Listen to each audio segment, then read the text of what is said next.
Hello there, you beautiful people. My name is Willow, and today we're going to be continuing our oh-so-long tradition of casting games in Supreme Commander Forge...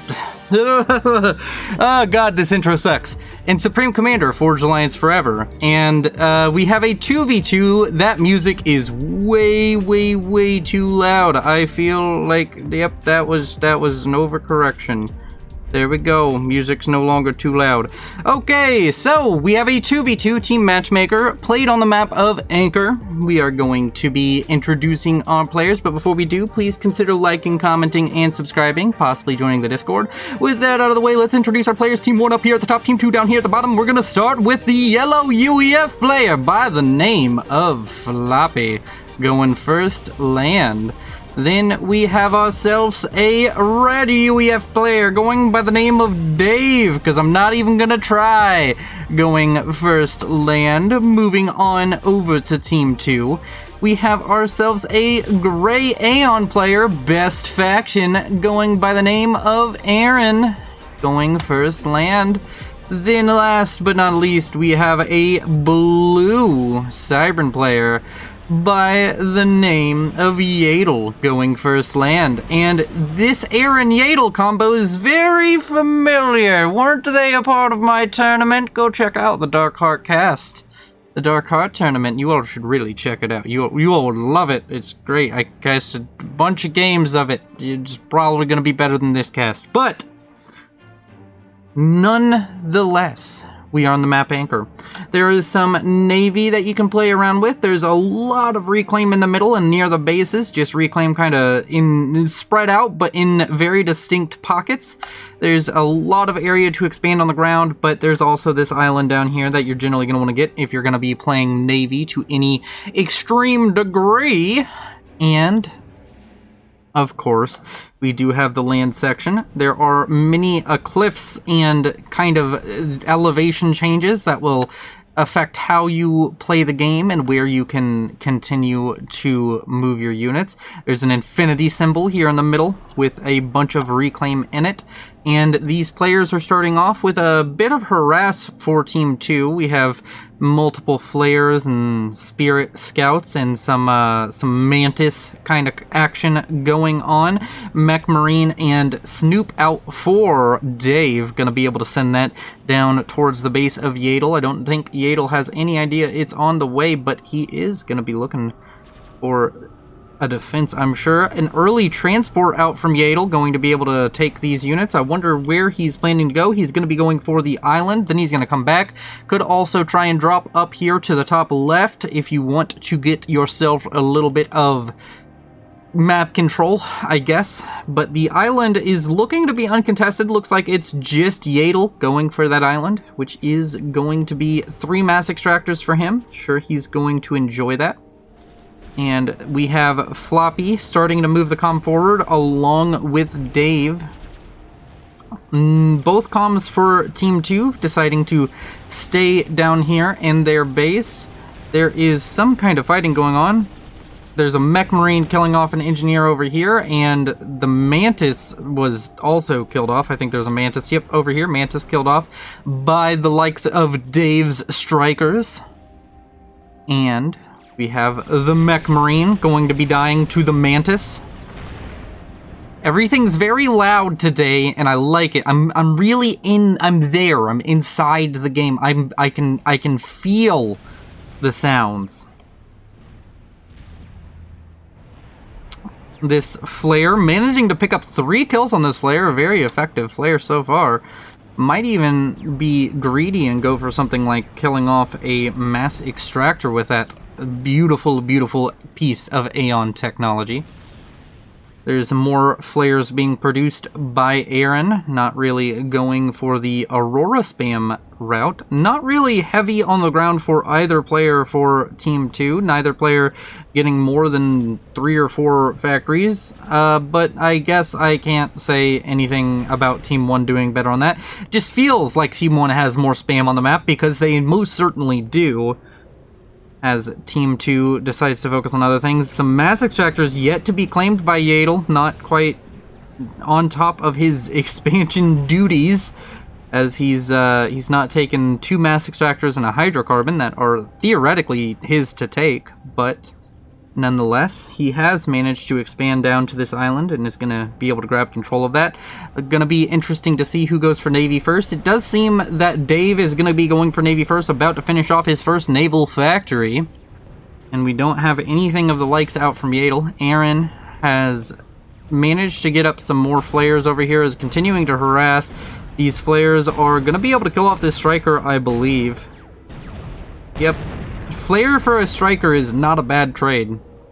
And there is the chariot always transporting units around. Both of the comms of Team 2 still remaining in their base, still not feeling like they need to use their comms aggressively. We have the comms of both Dave and Floppy in the middle. Gun damage and range on the way for Dave. Large line of factories queued up now for Aaron, going to be trying to get on top of the land spam game.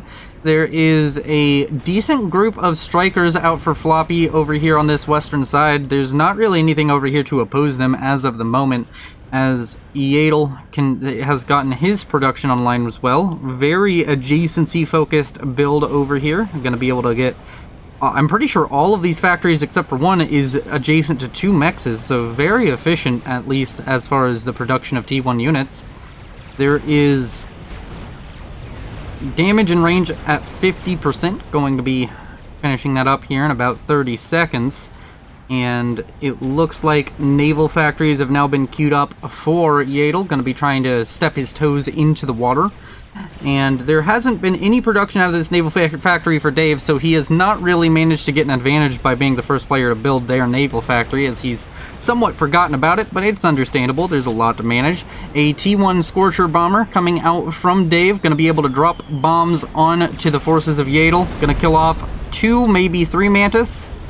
Just 2 Mantis with that bomb drop, but he's going to be able to get up another bomb drop. There's a lot of bombers on the field at the moment.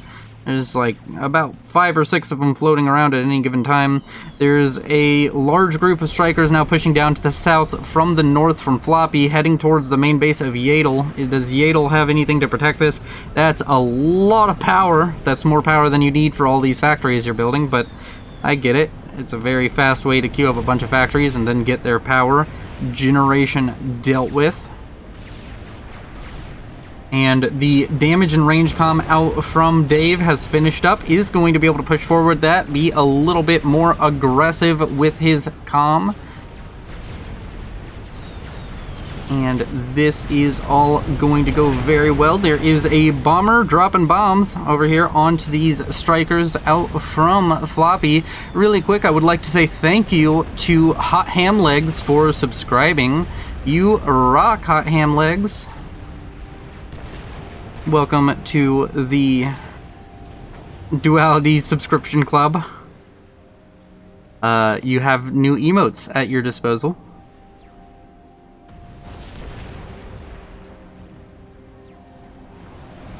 There is a decent number of strikers over here.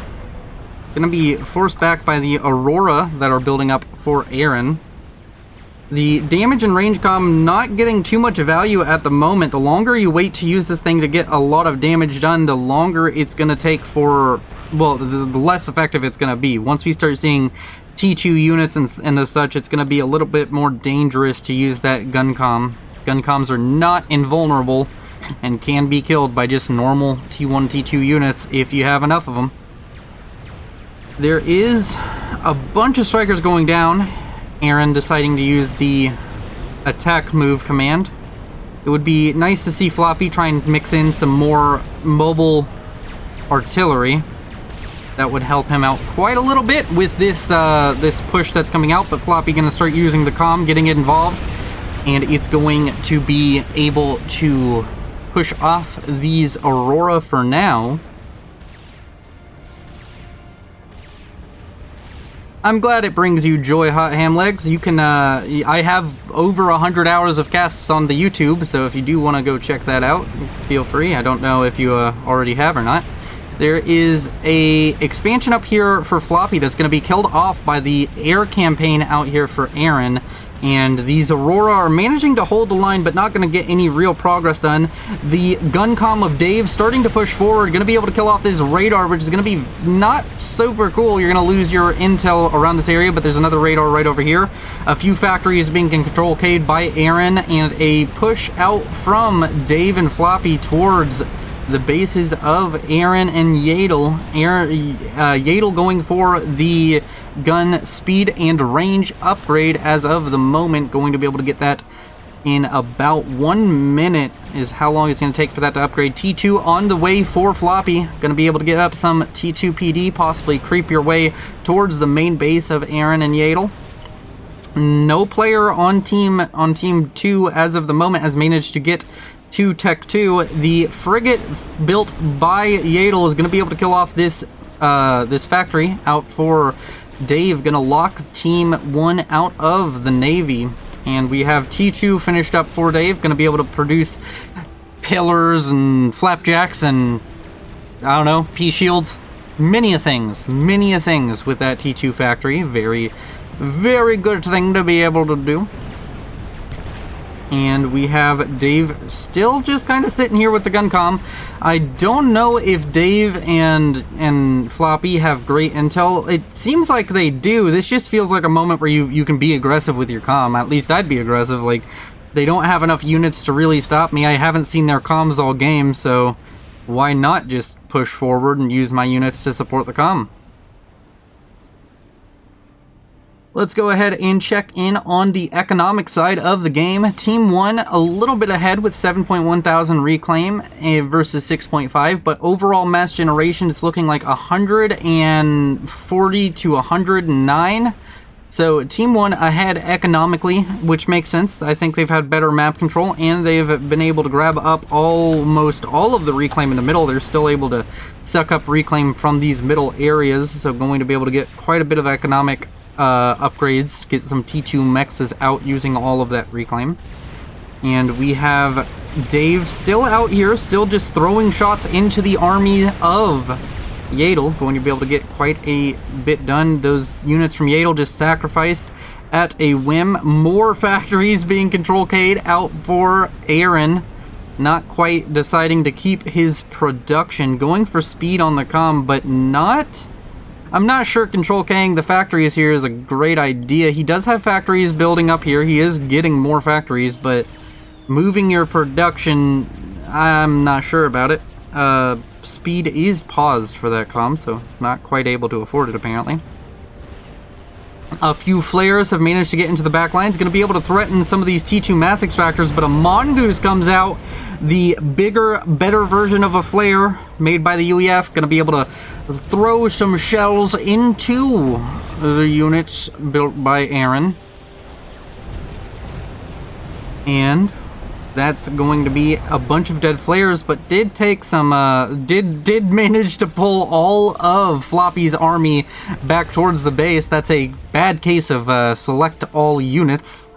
Able to select all of those land units and absolutely destroy your positioning, but not like he's going to be punished for it, as there's just not a lot of land units out for Yadel or Aaron.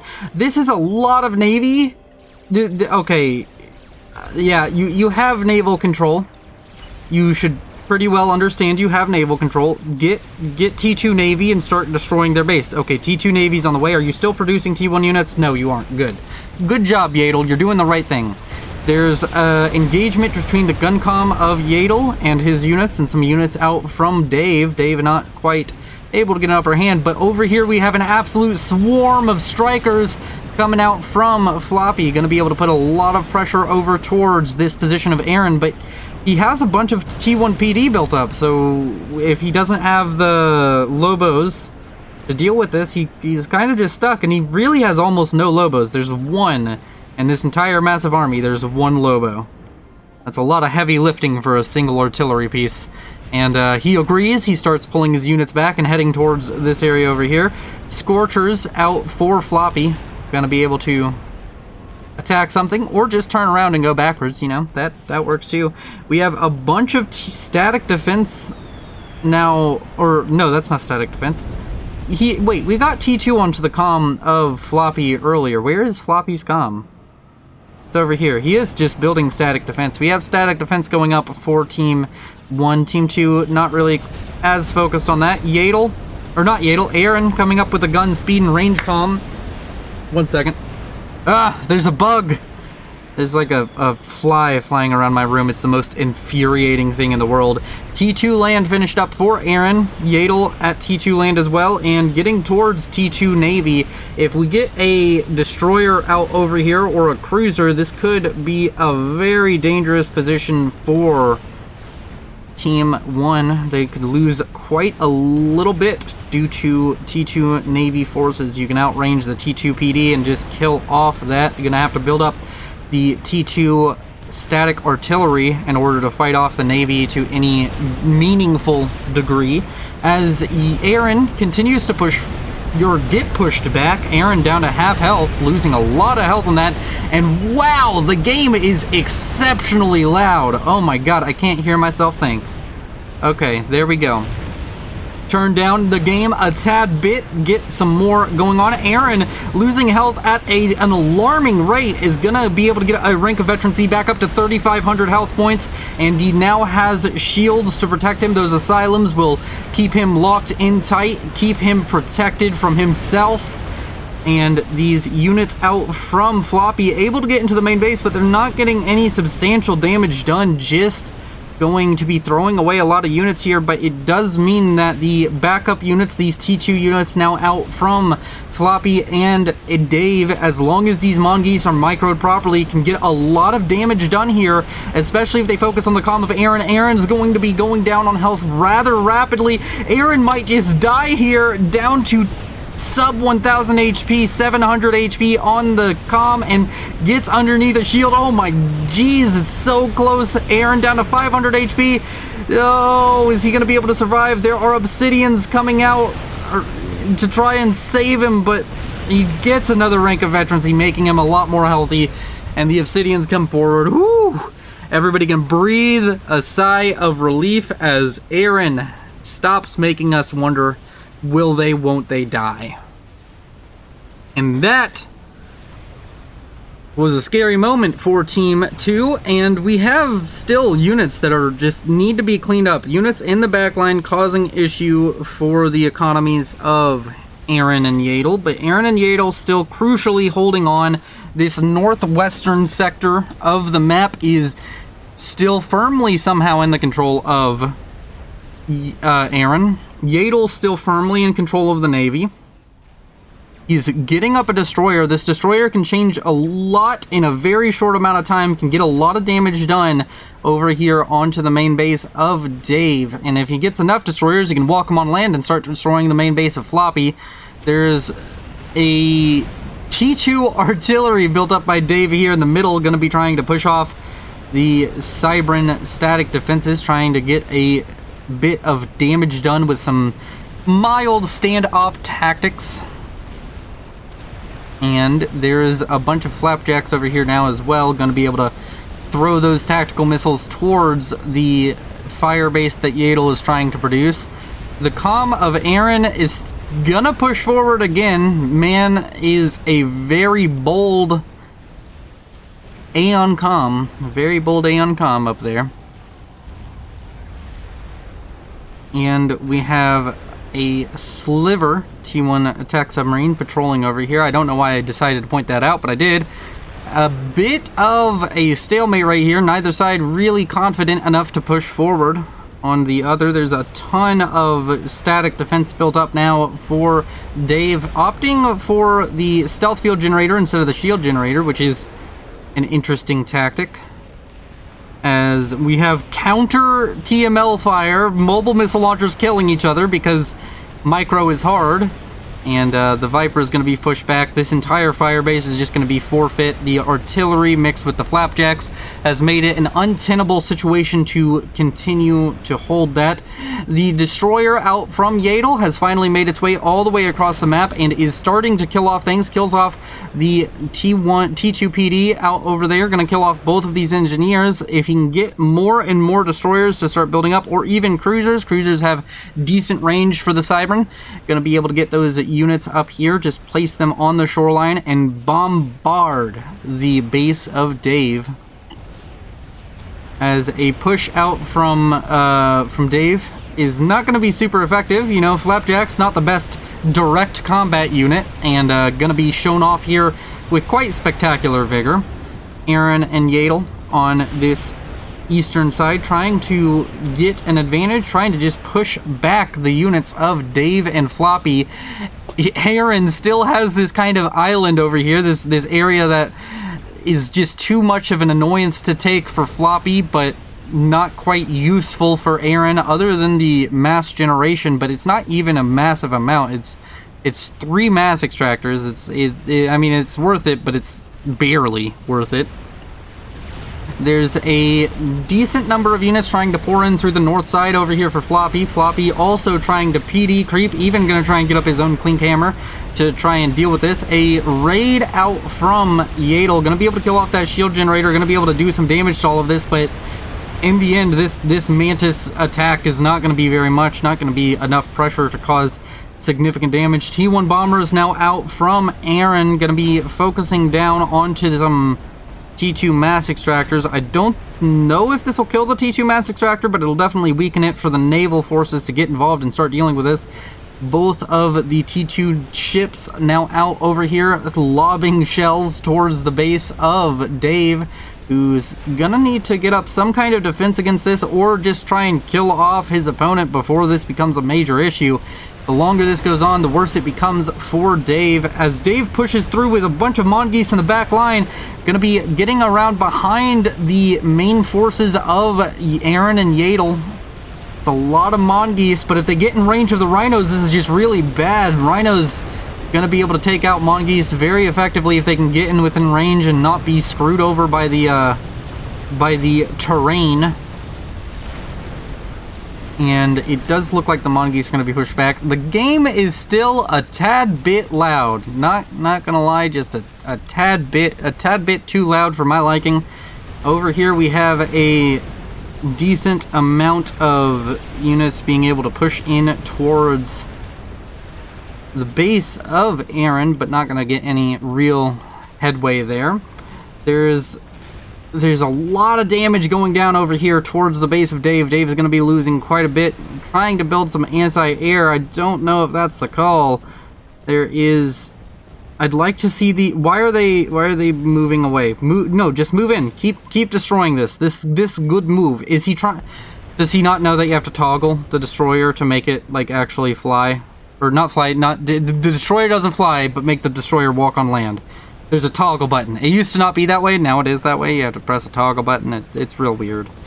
Floppy over here, now having a Clink Hammer creep going on. Going to be able to get more pressure onto the base, and if we check the range of those Clink Hammers, if he just gets a little bit further forward, you can start threatening the main base of Aaron, threatening these T3 mass extractors.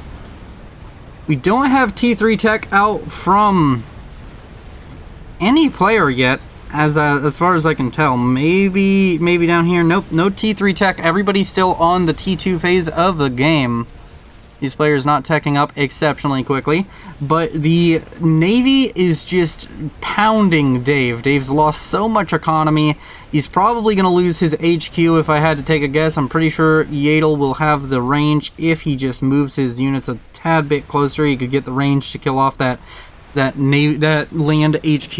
T2 artillery going to be thrown up, and that is going to be able to deal some damage to this, but if he has enough ships here, he doesn't really need to worry about that T2 artillery. You need quite a few of them to really fight off a navy. The stronghold of I don't even know what to call it. The stronghold of reluctance, the stronghold of resilience, of fuck you over here for Aaron is going to be able to hold off for quite a while. I mean, it has been holding off. We also have tactical missile launches inbound, going to be able to kill off. I think he might be targeting power. I'm not sure. He's already killed off multiple mass extractors with this. They need to get a buzzkill built, but not quite able to. And Team 1 is just taking a ton of economic damage as Team 2 is relying on these... Well, this isn't attritional, this is just he won Navy, but relying on these more bleed out your enemy, destroy their economy, not their units kind of style. And it's working quite well, but the question is, are they going to be able to actually break through and deal with the superior number of units? Well, at this point, I don't even know if it's superior number of units. I think Floppy and Dave have kind of thrown away enough units to make it quite the even game. It's starting to look like there's not going to be a way for Dave and Floppy to win this. Dave and Floppy able to hold out against some pushes, but there's a lot of units building up for Aaron and Yadel, and that could be a death nail in the, or nail in the coffin. I don't know why I said death nail, but it could be a nail in the coffin for Team 1, as their economies have been torn asunder. There's a few T2 mexes left back here, but most of the T2 mexes for both players were destroyed by the Navy and the tactical missile launcher. And this T2 mech's looking like it's the next on the docket to die, and yes, indeed it does. And let's just go ahead and check. After all of this warfare, we have Team 2 has more reclaim now, despite having much less map control. A lot of units been thrown their way, so I guess they're just getting it off of the dead units of their opponents. And overall mass generation, Team 2 is almost double, if not double, the mass generation of Team 1. So Team 1 playing very well as far as map control goes, but just hasn't managed to get efficient trades and has now lost a lot of economic power. And that's going to hurt. The Salem walking onto land, going to be threatening, killing off everything. I'd like to see a couple more Salems built, and we do have more Salems building at the moment. And it looks like there might be a desperation push coming out from Floppy. Dave trying to hold off against a large push from these Rhinos. These Rhinos, I mean, they're gonna die, but they're taking out quite a bit with them. They're taking out a lot of defenses. I'd like to see them target down that shield. That shield will be harder to replace than I think Yadel currently believes it would be. Come on, target the shield. Oh no, the shield comes back online. Target the shield. Target it. Wow, this terrain is really screwing these Rhinos. Come on, Rhino. Kill the shield. Kill the shield, yes! Alright, that shield goes down. More Rhinos constantly pouring in, and Dave possibly going to have to be abandoning this position. All of the T2 artillery being built up. It's a very expensive investment. You lose even one of them, it's hard to replace them. All of these TMD, these buzzkills, constantly firing their defensive loads, their little pew-pews at the tactical missiles inbound. Let's go ahead and... Yeah, I think that can be the thumbnail. Seems like a decent thumbnail to me.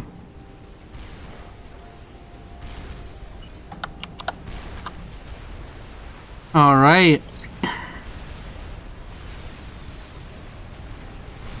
Shield on the way for Aaron.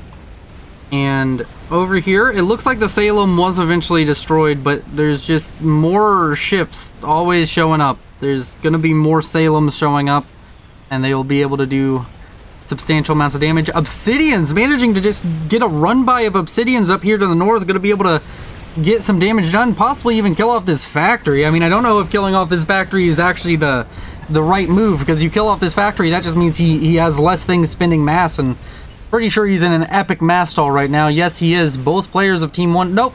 Dave balancing his economy. Somehow.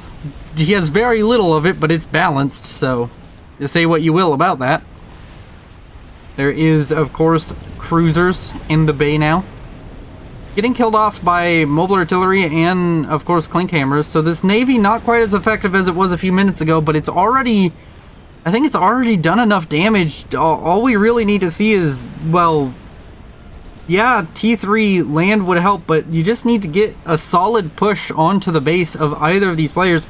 They don't have like a line of T2 PD. You can use the gun comms at this point.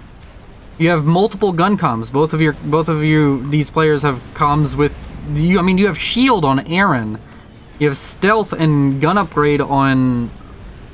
Oh wait, no, did he replace his gun upgrade? I think he replaced it with T2, which makes sense. But now we have bricks on the field, and bricks don't really care about triad fire as much as T2 units, so bricks, we have sprite strikers, we're probably going to see some harbingers, suck boys. By the way, if you're subscribed on the twitch.tv/Willow's Duality, you can use the suck boy emote. It's a harbinger. If anybody in chat has access to that, I'd really appreciate it if you could throw a suck boy in chat so people can see it. It'd be on the right hand side of the screen if somebody decides to humor me. A large run by yet again from Aaron coming towards the base of Floppy. We have Dave and Floppy over here. T3 on the way for Dave. You can't afford it. You can't afford it. This upgrade too expensive. Oh no. This is... It's painful to see, but they're slowly beating out. Thank you, Hot Ham Legs. See? Right over here. Wait, one second. Let me see if I can get a better background for it. Suck boy. It's a Harby. You get the suck boy emote. You can yes. Harbinger. Best T3 land unit. Prove me wrong. Without Navy, UGG. Floppy calling out the GG. Is Floppy gonna Control K? Yep, Floppy Control K's. After many a clink hammers were built, Floppy decides it's the end. And now it's up to Dave, and Dave alone, to try and win this for his team. Unfortunately, even with all of the eco from his ally, I'm pretty sure Dave is gonna struggle to win this. And that is unfortunately how it goes. Dave's still trying. T3 has finished. Maybe he's gonna try, I don't know, Ravagers.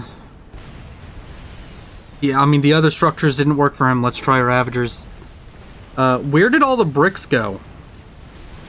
Wait, what happened to all of the bricks? What happened to his big brick army? Oh, it's right here. It's just hidden underneath all of the interceptors. Interesting. Alright, I'm gonna speed this up a little bit because I think this is just a slow, painful death of Dave here. He is gonna be able to... He's gonna be dying to sprite strikers, which will be able to throw shots along with these asylums. And those sniper bots, ever so effective. The main base of Floppy, now one of the bases of Dave, completely destroyed by that run-by. I think this is a tale of the sword and the shield. And it does seem that the sword has won. Team Aaron and Yadel decided to go for the more aggressive route of heavily attacking the flanks. They went hard into the flanks, whereas Team Dave and Floppy, they went for the middle. They built up a strong defensive line. They've got their shields up, but alas, the sword was too powerful. It came in through the sides, hit them in their rears, and it really hurt. But I mean, admittedly, he's getting a lot of Ravagers up. I don't know if the Ravagers are gonna do much. I'd like to see this large group of bricks just go forward. I would like to see that. That would be rather, you know, good. Oh, there they go. Here come the bricks and the loyalists. I don't think the loyalists are the right call here, but the bricks are here. They're here to fight. Oh, I think the writing is on the wall. I think these bricks are going to be able to get in, destroy any defenses that are here, and then the sniper bots can chase it down if the bricks can't manage it. The comm of Dave, Control K's, and that's the end. Thank you all for watching. You all have been beautiful. Like if you liked it, disliked if you didn't like it, subscribe if you want to see more if you're watching on YouTube. If you're watching on Twitch, you're beautiful. Thank you to my patrons, Timothy Calderwood, Sergeant Syphilis, and Noctar. Thank you to all of my subscribers. I don't know your names yet, but I'll work on it. I do know Hot Ham Legs. He has a very memorable name. And I will see you in the next video.